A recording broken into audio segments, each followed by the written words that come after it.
Hello, I'm Vidya, your tutor. Let's learn pattern around us together, step by step.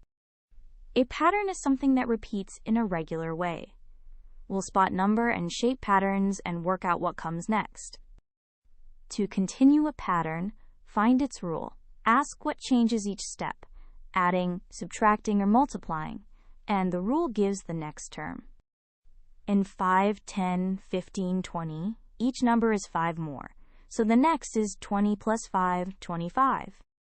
In 2, 4, 8, 16, each number doubles, so the next is 16 times 2, 32. To recap, a pattern repeats regularly. Find its rule by seeing what changes each step, then use the rule to continue. Well done! Great work! Keep learning with Vidya and visit CBSETest.com for free lessons, worked examples, and practice tests.